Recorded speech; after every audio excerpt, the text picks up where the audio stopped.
students, how are you all? I hope you are doing well.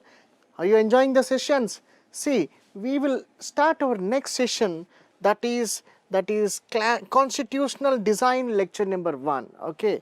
So in the last session we discussed much about different democracies, right? The last session. So in the present session we will talk about constitutional design, and we are slowly entering into our Indian constitution. What happened with Indian constitution, and finally how Indian constitution finally it was drafted, and what was the beautiful exercise which was undertaken by the national leaders of India to finally draft this constitution. So we will see here how finally India emerged to prepare its own constitution, number 1.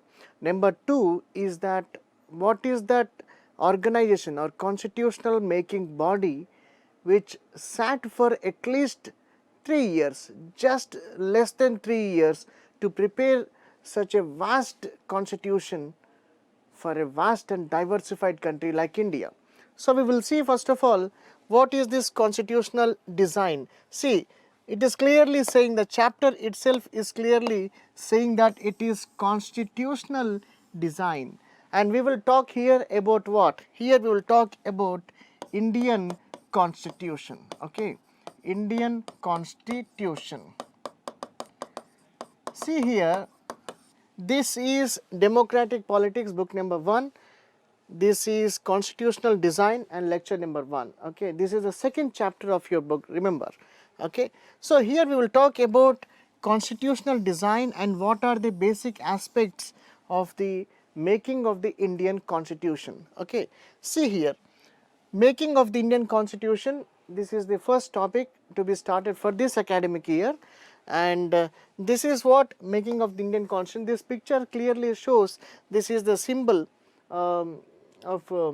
this is all about Indian constitution. This is you know this Ashoka symbol. Okay, and see here, and people of India were emerging from subjects to that of citizens. Do you know what is this? People of India were emerging from subjects to that of citizens. You know, before independence, or when India was under the control of East India Company, you know that India first of all was under the control of East India Company, and after that, after few years, like until 1857, India was under the control of East India Company. That you all know. You might have studied in history until 1857.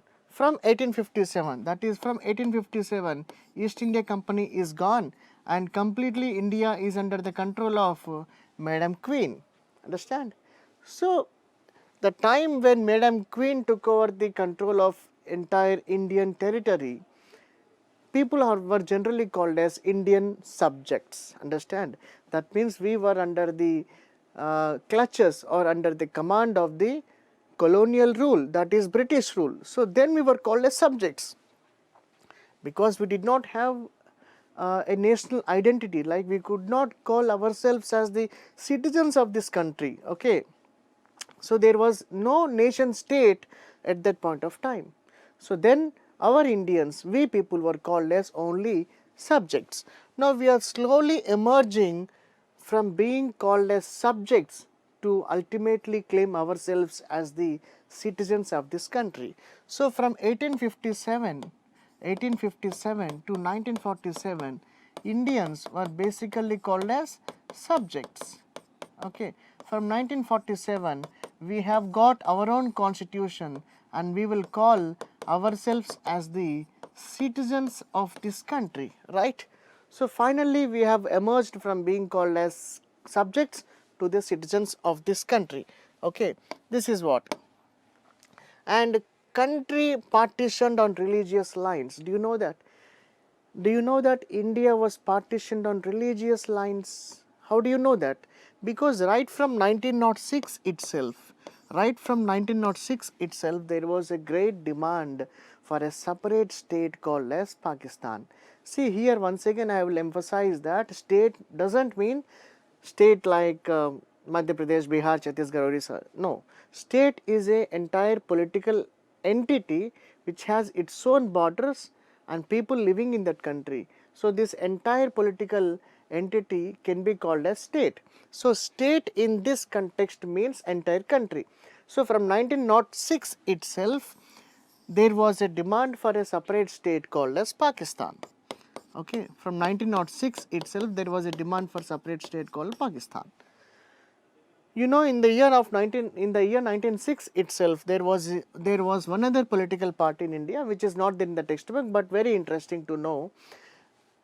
In 1906 itself, there came another political party in India called as Muslim League.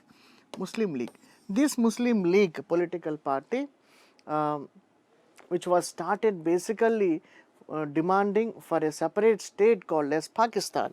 So 1906 Muslim League was established, and since then separate state of Pakistan or separate territory for Muslims was their demand from 1906 itself. So finally this demand persisted. This demand was a continuous conflict between Indian National Congress and Muslim League, because Indian National Congress was never accepting the idea of Pakistan or the idea of division of India based on the religious lines.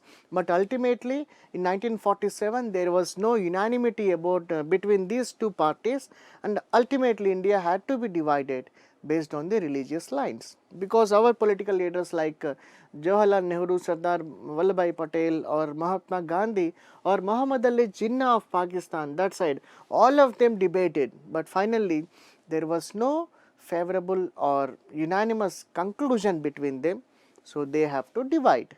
So finally we can say that country was partitioned on religious lines. So when this country was partitioned on religious lines, there was a lot of violence which happened in India, because there was no clarity among people whether they are belonging to Indian side or towards the Pakistan side. And during this division also, there were great number of violent incidents across the country, mainly in West Bengal, Punjab and other Muslim or Hindu dominated states in India. So here it not less than 10 lakh people were killed during the course of these violent incidents happened because of the partition. So partition was not a beautiful and not a cherishing memory for people at that point of time. Partition was a very unimaginable turmoil to all the people at that point of time, because that lasted for generations together. What happened to people at that point of time, because it was all divided on religious lines, and people resorted to all kind of violence because of confusion, and finally not less than 10 lakh people were killed because of these incidents. Okay. So we can say that in these circumstances, in these scenarios, finally separate state of Pakistan and separate state of India were created. Now both of them wanted their own constitution.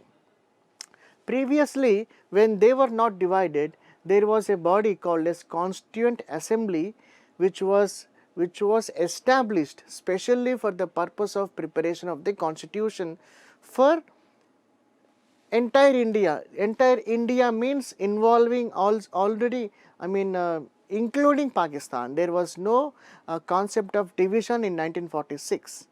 Okay. So there was a Constituent Assembly which was specially established to prepare constitution for entire India including Pakistan.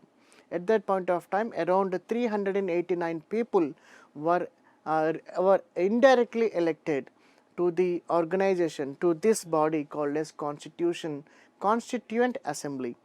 So when it got divided, when India got divided into India and Pakistan, people who were representatives from that part where Pakistan got separated, all of them were separated now.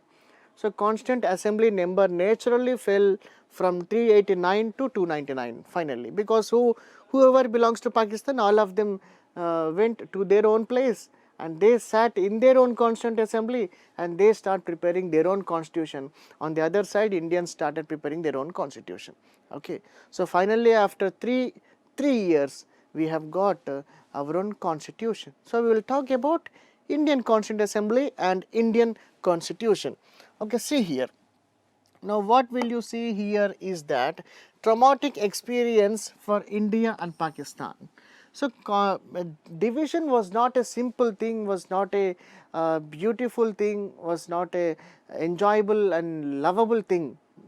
Partition was itself a great unimaginable turmoil on the minds of both Indians and Pakistani people. So 10 lakh people were killed because of this partition. So fate of princely states undecided. So here you have to understand that one thing, what is this princely states all about? See, these are the lines directly taken from your textbook. These are not from anywhere, but certain discussions, certain historical stories I am attaching to this discussion, so that you will understand and will retain in your memory for much more time. Rather just going through the lines, I am just putting up certain stories which not stories which really happened, but very much relevant to the present discussion. Okay, that is what. So fate of princely states undecided. Now at that point of time, what happened was, India had two divisions. One was princely states, princely India, and another was British India. Okay, British India. In British India, you have many provinces, around 11 provinces, okay, like Bengal, Bombay, Madras, United Provinces, Assam Province, Central Province, Northwestern Frontier Province. So, such provinces are there, around 11 provinces are there, all of them under the British India. Okay, you see the map of India before partition. You just type in Google, or else you can find in any atlas map of India before Pakistan. You will see before independence, you will see British India consisting of all these provinces. But here and there are certain territories in India which were not under the control of British rule. Those are called as princely states. Understand? Princely states. So princely states like Nizam of Hyderabad, Junagadh or Kashmir or Malabar region, or certain kings in Rajasthan region. So many such princely states, small minor princely states to huge princely states. Nizam of Hyderabad was the largest or biggest princely state in India at that point of time. Here, whichever territory was ruled by these kings, these territories are called as princely states, and there entirely you will not find any interference of British rule in those princely states. Now what will happen is that around 550 plus such princely states are there in India, not just 1 and 2 or 10 and 20, around 550 princely states were there in India. That means we can say around more than 500 kings were there within India itself. Understand? So all of them in different, spread over different parts of the country, comes to around princely states, and which are completely under British control, where the British flag is flying, is called as British India. Okay. Now here, this partition or Constituent Assembly or Constitution is all related to British India, all related to British India. Okay. Then what about these kings? These kings, neither they belong to India nor they belong to Pakistan. They have their own territory. They are the kings or masters of their own territory. They don't care about Pakistan or India. Now when India was divided, whatever it might be in religious lines only, when India was divided, now the question arises is, what about these princely states? Where these kings will go? Nizam is in the southern part of India. Nizam is completely to this side, Nizam territory. To this side you will see Madras Presidency. For example, you see here, this is Nizam territory. Here all Madras presidency, this is Madras presidency, this is Nizam, and here you will see Bombay province, and here you will see Karnataka and Kerala region. Now where this Nizam will go now? He can't move out of the country, right? He can't move out of the country and claim I am separate, because geography cannot be changed. Where will he go now? Now, it is the problem for such princely states within India. How will they be a separate country? Inside India, separate country, how is it possible? Now, the fate of princely India or kings like this is not decided. Now, Britishers said partition anyhow is inevitable. We have to go ahead with the partition of India and Pakistan. But you princely states, you better decide whether you want to join India or you want to join Pakistan. But don't stay and sit like that and say that I am the king of this country. No, don't say that. You will be swept away in democratic wave. That means everything is democracy. India is democracy, Pakistan is democracy, and you can't sit in the middle of the country and say that you are independent. You can't say that. So, the last Governor General of India, Lord Mountbatten, he clearly said, either stay with India, forget about your kings and crowns, stay with India or stay with Pakistan. Don't stay just like that and say that you are independent. People will someday will kick you out of your places. So then the princely states were shivering. They wanted to decide whether India or Pakistan. But the decision is not yet been made. You know, many of the princely states, they fell in line because Mountbatten, the Governor General, he clearly warned, decide India or Pakistan. Don't stay, don't try to be a monarch within the democratic country. Now most of them fell in line. Most of them, they formed a huge queue in front of the the Viceroy Governor General's office, and most of them started signing the document that yes, we are joining India or we are joining Pakistan. But few of them did not join. That you might you will know what is that, Nizam, Junagadh or Kashmir. This is called as independence consolidation. After independence, also certain people joined. They realized lately that this is not the way we can stay here. So definitely we have to merge either India or Pakistan. So that is all different scenario. Now here for our discussion, it is saying that fate of princely states is not decided. Okay, but here it is decided, few will go to India or Pakistan or few will go to India. This is called as partition. But what about princely states?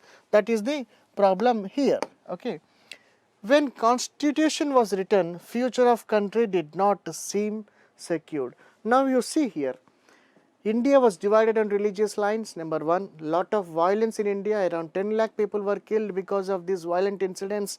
Number two, number three, the princely states were still not decided where shall they go, either India or Pakistan or independent. Or independent is also there for them. The choice is there for them to be independent, but the compulsion on them is don't stay independent. You can stay independent, you are monarch, but that is not possible in future. If not today, some other day you will be merged. That is the problem. And see here, and this is what, from 1946 to 1949, for three continuous years, our representatives, indirectly elected representatives, they sat in Constituent Assembly and finally prepared the Constitution of India. Now here, this is a small picture which is saying Constituent Assembly, they sat for 11 sessions and 165 days of discussion and 299 members involved in preparation of the Indian Constitution. Understand? But previously, in 1946, how many members were there? 389 members were there. But in 1947, when India was separated, few of them went to Pakistan. Only few of them got retained. That is, 299 people only were retained, and these 299 people sat for 165 days, 165 meetings, and finally they concluded Indian Constitution. and Dr. B.R. Ambedkar was the head of the drafting committee of the Constituent Assembly. Okay, so this is what. So we will see. Go ahead and see. Indian national movement was not struggle against foreign rule, but also to rejuvenate our country. See here, if you are talking about Indian national movement, what all we know until now is Indian national movement is all about struggling or fighting with the external colonial power, that is Britishers. We all know about that. We know about Mahatma Gandhi, we know about Subhash Chandra Bose, we know about Bhagat Singh. So many leaders continuously waged violent or non-violent movement against Britishers, and they all fought for the sake of India's freedom. That is all we know, right, until now. But now we have to know that Indian national movement was not struggle, was not just a struggle, was not just a struggle for, first thing is struggle against foreign rule, struggle against the Britishers. Second thing is important, but also to rejuvenate our country. Understand what is this rejuvenation? You have to understand, but also to rejuvenate our country. Rejuvenate. What is this rejuvenation? See, rejuvenation means actually we have to understand that politically, economically, socially, to some extent historically also, we were greatly affected because of the colonial power, right? Our wealth was looted completely. To some extent, our culture was disturbed. Economically, we had great effect on Indian resources. Our agriculture was completely damaged. Our industries were humbled completely. Now, what about these things? Without these things, how will India sustain?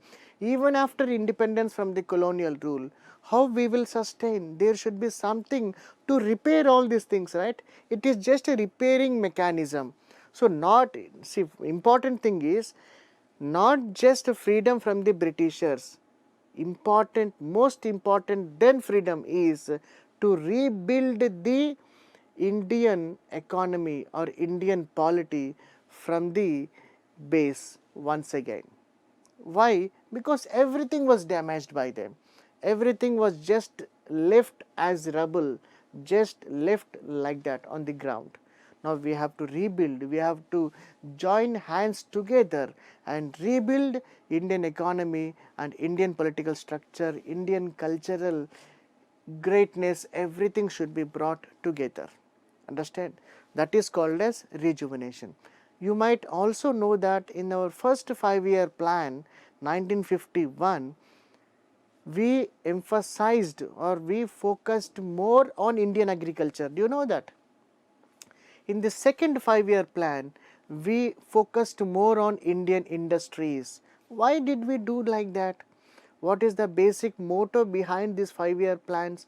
Because slowly every 5 years we are trying to build some part of the Indian economy. First of all, we focused on agriculture, next we focused on industries. So slowly and slowly we are rebuilding Indian economic system. That is what called as rejuvenation. Understand? So Indian national movement is not only for struggle against the foreign rule, but also for rejuvenation. Rejuvenation of all aspects, whatever was damaged under the control of British rule. Okay. Next is basic differences. When this rejuvenation was happening, there were definitely basic differences. Basic differences between different sections of the society, because there were contrasting opinions and ideologies between different groups. Few people will say, no, no, no, first of all we will develop this. Few other people will say some other thing, asking only that part should be developed first. So all such differences, basic differences were there. So finally, there is also one statement in our textbook, that is 1928 Nehru report. Nehru means not our beloved Jawaharlal Nehru. His father Motilal Nehru report. Do you know what is this Nehru report? See, what happened was, little bit of story, history, again in our story. Okay, don't forget and don't get bored. See, 1927, there was Simon Commission in India. So Simon was sent. Simon was a British official. Along with him, few other members, around 10 to 11 people, were also sent to India. Okay, all of them came to India to study how the political structure and how the administrative structure in provinces was going on, because until now there was continuous problem, conflict, struggle, violence on one aspect, that is called as diarchy, or called as provinces not given complete autonomous status. That means the provinces like Madras province, Bengal province, United province or central province, these provinces previously they during World War they gave assurance.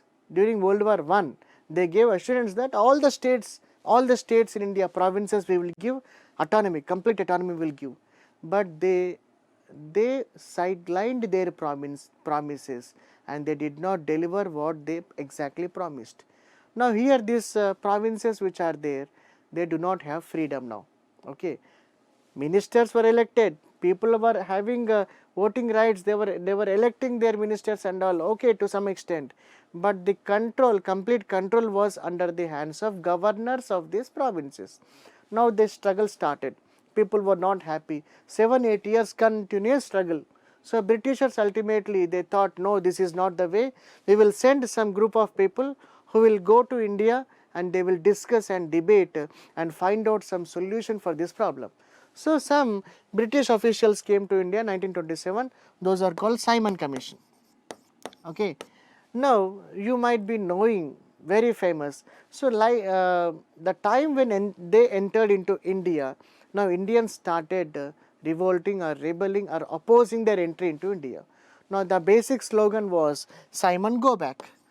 Okay, Simon, go back, we don't want you in India, because you came with lot many people to study India, but can't you even accommodate at least a single Indian in your committee? All of them white faces, Europeans, Britishers, you people will study us, you don't find any Indian to accommodate in your committee? No. So that is the reason we are boycotting, we are prohibiting, and we don't allow this Simon to come to India, and lot of struggle, and during the Simon Commission only we lost our important national leaders, Chandrasekhar Azad also. Okay. So many such, Lala Lajpat Rai also died during this important event also. Okay. So that is all historical event. Now for now we have to understand that when such problem was going on, the Secretary of State of entire British colonies, Lord Birkenhead, he said, we came to your doorsteps to decide, to help you to prepare your constitution. You can't prepare your constitution, you are completely incapable. Indians are not capable of preparing your constitution. So we are helping you, and you are not allowing us to come to India, come to provinces, Bombay, Madras and Punjab province, you are not allowing us. This is not right. Okay, if you have that much intellectual capability, you prepare your own constitution. This is my open challenge to Indians. Is anybody ready to prepare constitution? Then one hand took over. Okay, that hand was Motilal Nehru. Sir, I will prepare this constitution. But the condition here is that you prepare the constitution, that's okay, but this constitution should be unanimously accepted by every political party in India. That is the condition, because he knows that whatever Indians prepare, definitely the other political party called as Muslim League, they will not accept. He knows this condition, but Motilal Nehru said, no problem, I will prepare the constitution. Okay. So finally, with much difficulty, he sat for many days together.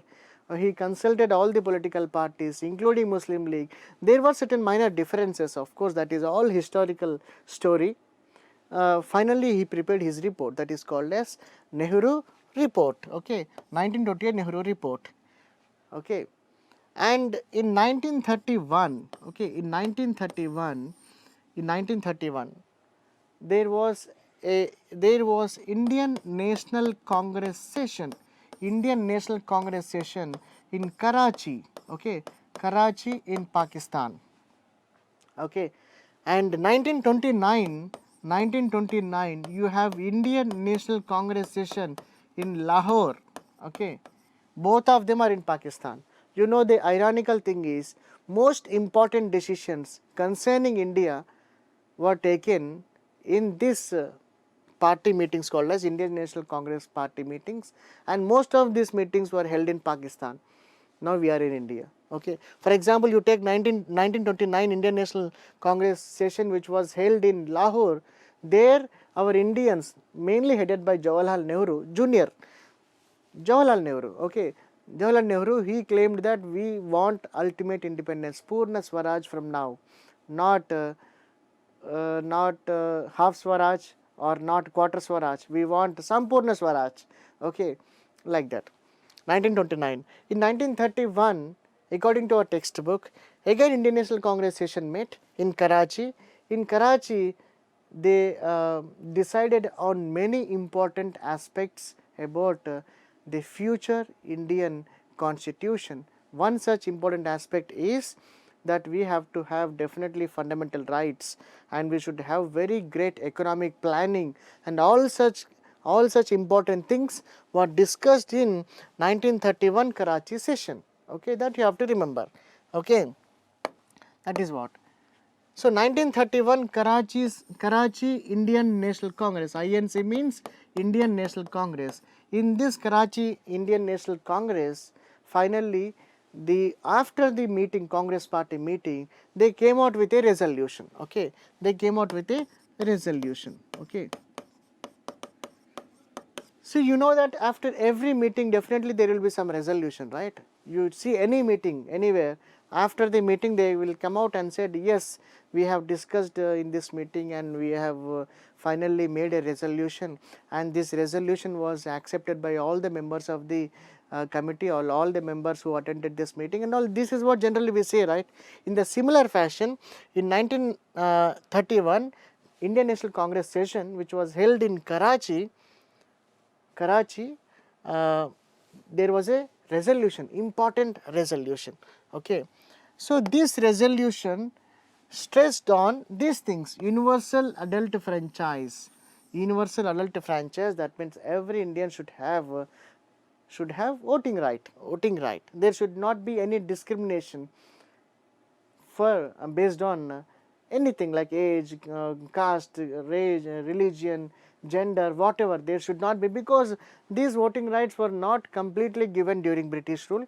So our main intention is to see that every Indian will have universal adult franchise, that is voting rights, and right to equality, protection of minorities. Whoever minorities are there in India, they will have very safe heavens in India, and all of them will have clear protection from Indian rulers or Constitution of India. Okay. So it is in a way assuring minorities that they are safe in India, because after partition definitely certain minorities are expected to stay back in India. Now these minorities are given complete assurance, yes, constitutionally you are protected, we will give you all kind of assurances. That is one. Universal adult franchise, right to equality, there should not be any discrimination based on anything in India. Okay, kind of socialistic pattern of Indian constitution. Okay, borrowed from this ideology, borrowed from Russia. Okay, that is what. So finally, during British rule, voting rights to only few people and very weak legislatures. Okay, so that means if all of the people of that constituency, they are not voting, what is the main idea behind conducting these elections? That means voting rights were not uh, given equally to all the people of India at that point of time, and we can say that if more number of people are not voting, not given rights, definitely the legislatures will be weak, because these legislatures were represented by few number of people. Elections in 1937 to provincial legislatures. This is also line in your textbook directly.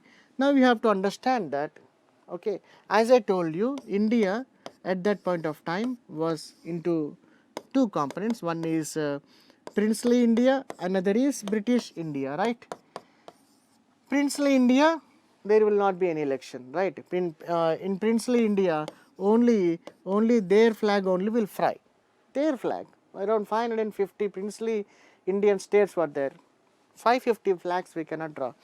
But British India, entire British India, you have around 11 provinces like Bombay, Madras, Bengal province, Assam province, Central province, United province, Northwestern frontier province, many such provinces are there.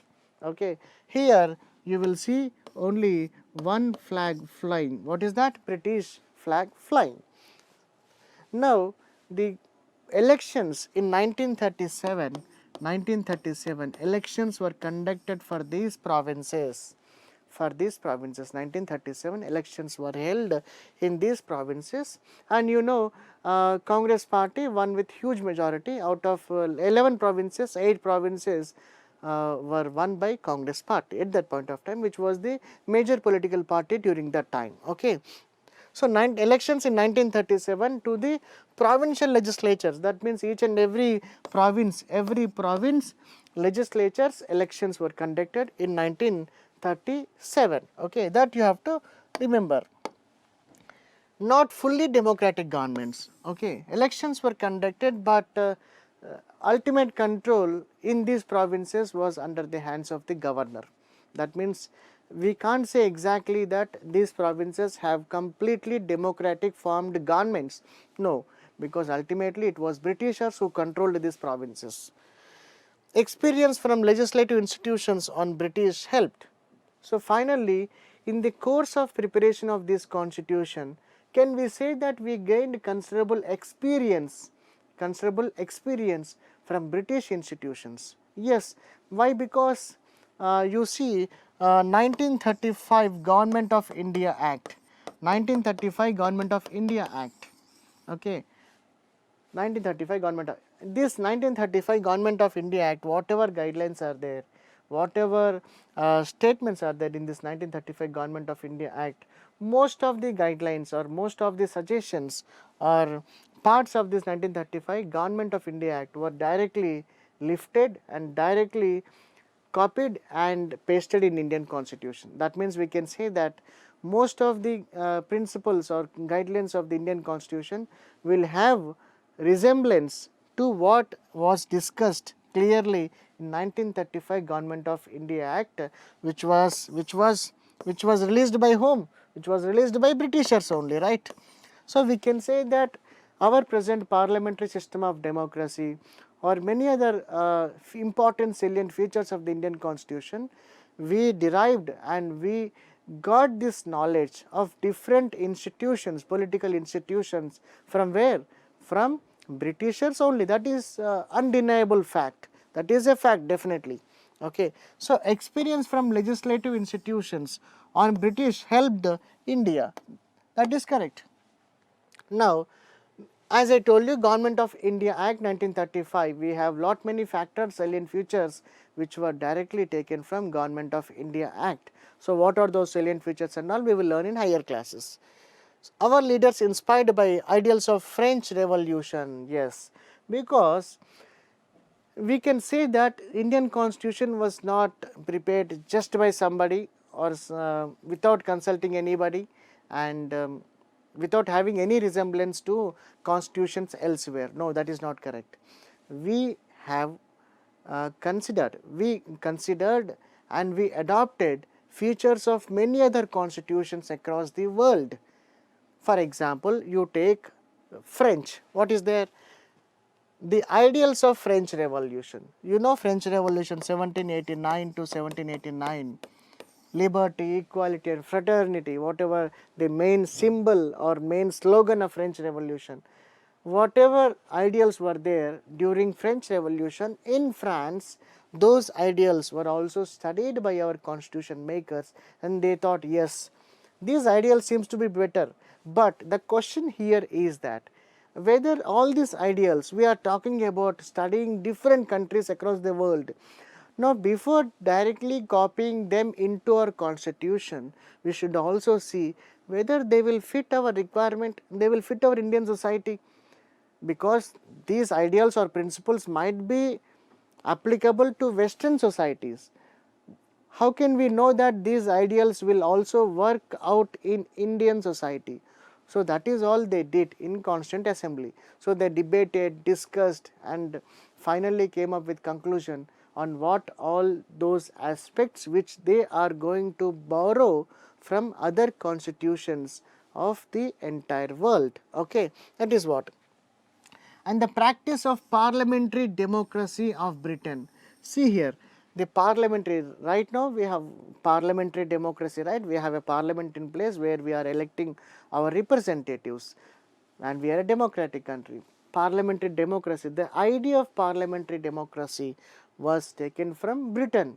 Okay, that means to some extent we can say that they taught us these ideals and all other aspects.